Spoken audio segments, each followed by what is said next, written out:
उनके खत और आप की 413वीं कड़ी 483rd एपिसोड में अभिवादन स्वीकार कीजिए देवतोष का। दोस्तों, आज जो मैं खत पढ़ रहा हूं, तारीख उसमें भी नहीं है, लेकिन खत सुनिए। बिरादरम तस्लीम, दूसरों की तालीम करने से लिए वास्तविक स्थिति पर पहुंचे बिना दूसरों को ट्रेनिंग देना, इसका परिणाम प्रशिक्षक का पतन हो सकता है। असल इजाजत उस वक्त दी जाती है जबकि इंसान के दिल पर यह वजन ना आए कि मैं तालीम कर रहा हूं, और यह हालत अपना आपा मिटा देने पर होती है। ऐसे व्यक्ति को अलावा ईश्वर के हुक्म बजा लाने के और कोई काम नहीं होता। उसे अच्छाई बुराई से मतलब नहीं, अपने और गैर से ताल्लुक नहीं, उसके लिए आज्ञा जो कुछ है सो है। मालिक का काम कभी रुक नहीं सकता। ये रूहानी आंदोलन जल्दी ही पूरे कमाल पर पहुंचेगा। रूहानी तरक्की के किसी भी पाए पर संतुष्ट नहीं होना चाहिए। पाए मतलब स्टेज पर। यह रूहानी आंदोलन जल्दी ही पूरे कमाल पे पहुंचेगा। रूहानी तरक्की के किसी भी पाए पर संतुष्ट नहीं होना चाहिए। काफी का विचार तो कतई छोड़ देना चाहिए। काफी पर्याप्त, एनफ। काफी का विचार तो कतई छोड़ देना चाहिए। हमारे समर्थ सदगुरु ने कहा था कि वे अपने जीवन में कभी संतुष्ट नहीं हुए और उसके बाद तम की उच्चतम दिशा की लगातार तैराकी चल रही है। सच बात तो यह है कि समुद्र का लंबा चौड़ा विस्तार पार करना किसी के लिए भी मुमकिन नहीं हो पाया। जब उच्चतम मुक्त आत्मा की यह स्थिति है तो कमतर लोगों के लिए क्या कहा जाए। बिसियार सफद बायद तापुख्ता शवम हसामी, अर्थात सफर लंबा होना चाहिए जिससे कि जो कच्चापन है वो और पक जाए। अंदरूनी ताकत से सभी दोष दूर हो जाते हैं। मुमकिन नहीं कि इंसान कमी दूर करना चाहे और वो दूर ना हो सके। एक पुरानी कहावत है, हिम्मते मर्दा मददे खुदा। मुझको अपने गुरु की सोहबत लगभग 1 दर्जन मर्तबे से अधिक नसीब न हुई, किंतु मेरा यह ख्याल कभी पैदा नहीं हुआ कि मैं उनसे दूर हूं। हमेशा अपने आप को उनसे नजदीकी समझा और डरता रहा कि कहीं ऐसी कोई हरकत न हो जाए जो हुजूर को नापसंद हो। यह ख्याल यकीन के पाए पर होना चाहिए। मालिक हर वक्त साथ मौजूद है।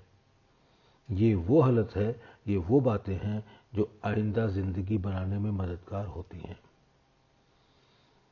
एक तरीका मैं आपको बताता हूं। जब कभी कोई बात पैदा हो जावे तो जल्द से जल्द वो मुझसे मंसूब कर दी जावे, यानी जोड़ दी जावे। यानी ये समझ लिया जाए कि वो मेरी गलती और दोष है। नुस्खा आसान है और मुअस्सर है, प्रभावशाली है। जब मेरे एक अभ्यासी भाई ने मेरी पद्धति पर आक्षेप किया कि ये मालिक के प्रति बेहद बदतमीजी और अनादर की बात होगी, तो मैंने उत्तर दिया था कि ये निसंदेह ऐसा ही होगा यदि मैं अपने सद्गुणों और अच्छी बातों को अपना समझूं और मालिक से अपने को अलग मंसूब करूं, या फिर ऐसी हालत कि जबकि मालिक पूर्ण ना हो। हमारा सबका फर्ज है कि जिस तरह हो सके एक दूसरे की मदद करें। बनी आदम यकजा यक दीगरत। मनुष्य एक दूसरे के अंग हैं, वे एक दूसरे पर निर्भर होते हैं। मैं अगर जबान अथवा अन्य स्थूल रूप में नहीं तो हृदय से अवश्य सभी के कल्याण की प्रार्थना करता हूं। एक रूहानी हालत होती है जिसमें कि तबीयत अपने आप परमात्मा के सृष्टि के कल्याण और भलाई के लिए राग़िब रहती है। दुआ वो ठीक है कि दुआ करने वाले को ये पता न चले कि मैं दुआ कर रहा हूं और दुआ होती रहे। पता चलने में डर ये है कि दुआओं में अहमियत आ जावे। अगर कहीं दुआ के अनुसार काम हो गया तो दुआगो अपने बरगुज़ीदा बंदा अगर कहीं दुआ के अनुसार काम हो गया तो दुआगो अपने को विशिष्ट भक्त समझने लगता है। हालांकि इसमें भी हर्ज नहीं है, नियत नेक हो। मूलतः सब कहीं हृदय का महत्व है। अब अपने से ऊपर उठने की जरूरत है। जरा लौ लगाकर तो देखिए ये है क्या चीज। अफसोस है कि ये चीज हिंदुओं के घर की है और वो खुद ही नहीं समझते। वजह यह है कि हमें उसके समझने की फुर्सत ही नहीं। गोया कि मुसलमानों के विचार के अनुसार मोहम्मद साहब कयामत के दिन कौम की सिफारिश करके जन्नत दिलवा देंगे। हालांकि ये भी पता नहीं कि कयामत के बाद जन्नत भी रहेगी या नहीं। अध्यात्म के क्षेत्र में अनेकता या भिन्नता जहर होती है।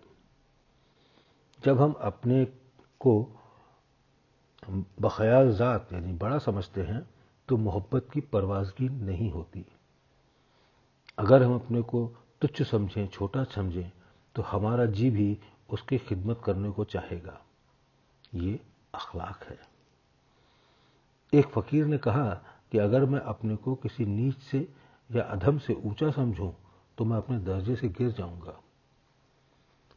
हम लोग अब सिर्फ जाति से और इज्जत से ऊंचाई समझने लगे हैं। सभी जातियां एक संदूक के खाने के समान हैं। जरूरत के वक्त संदूक को मंगवाया जाता है, न कि उसके खाने को। ये सब खाने एक ही कारीगर के बनाए हुए हैं। इंतजामात खाने बना दिए गए हैं। अगर आप संदूक खोलेंगे तो सब खाने एक दूसरे से मिले हुए ही पावेंगे और उन सब की बुनियाद लकड़ी होगी या लोहा होगा।